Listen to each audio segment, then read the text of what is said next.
এই মুহূর্তে পররাষ্ট্র মন্ত্রণালয়ে আছেন রিপোর্টার শাতিলা শারমিন। এই বিষয়ে সবশেষ পরিস্থিতি জানতে আমরা সরাসরি যুক্ত হতে চাই তার সঙ্গে।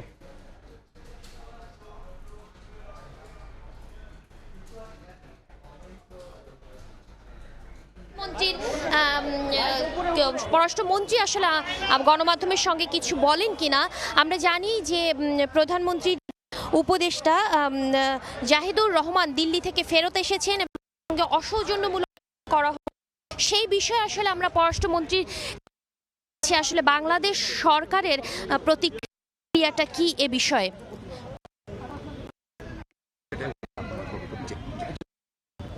আমরা সামনে প্লিজ আপা আপনারা সরে যান স্যার, এখন সরতে হবে। ওকে রেডি পাচ্ছেন ভাই, সবাই সরতে হবে। মাইক্রোফোন এই পাঁচটা সরতে হবে। নাফিস যান, নাফিস আপা ফ্রেমের বাইরে যান, নিচে বসো।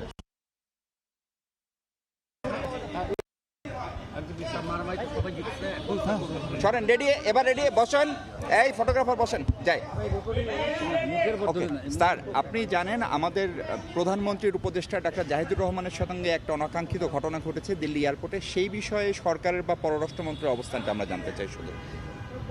এটা একটা অনাকাঙ্ক্ষিত ঘটনা, আপনি যেটা বললেন দুঃখজনকও বটে। এই বিষয়ে পররাষ্ট্র মন্ত্রণালয় যথোপযুক্ত ব্যবস্থা নিচ্ছে এবং আজকে দিন শেষে আমরা এই বিষয়ে আপনাদেরকে জানাবো। ধন্যবাদ।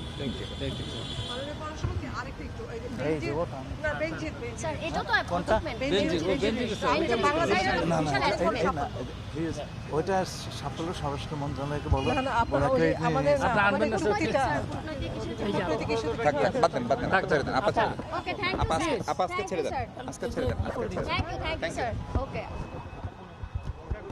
পররাষ্ট্রমন্ত্রী যেমনটি বলছিলেন, আসলে এই ঘটনাকে তিনি দুঃখজনক হিসেবে বর্ণনা করেছেন এবং যেটি তিনি আমাদের বিস্তারিত এখনো কোনো কিছু বলা না গেলেও আসলে এই ঘটনাকে দিল্লি থেকে প্রধানমন্ত্রীর উপদেষ্টা জাহিদুর রহমানের ফেরাকে তিনি দুঃখজনক মন্তব্য করেছেন। বাড়তি কোনো মন্তব্য তিনি আসলে করেননি।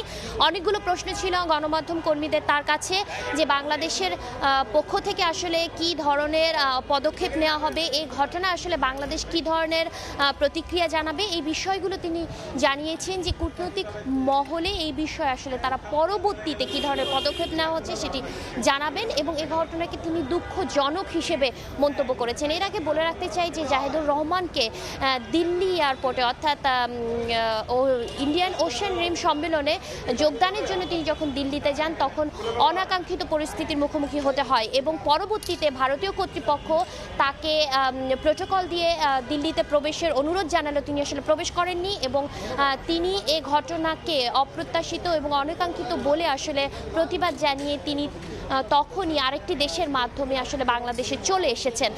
বাংলাদেশে তিনি পৌঁছেছেন সকাল 11:30টায় এবং 11:30টা পৌঁছানোর পরে এয়ারপোর্টেও গণমাধ্যম কর্মীদের সঙ্গে প্রধানমন্ত্রী উপদেষ্টা কথা বলেননি এবং আমরা আসলে জানতে চাচ্ছিলাম যে বাংলাদেশের যে পররাষ্ট্র মন্ত্রণালয় রয়েছে সেখানের তার বক্তব্যটা কি, ঢাকার অবস্থান কি।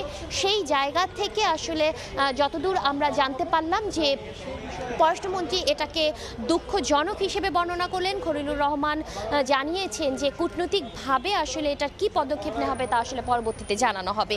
এই ছিল আমার কাছে সর্বশেষ। সহকর্মী শাতিলা শারমিন যুক্ত হয়েছিলেন পররাষ্ট্র মন্ত্রণালয়।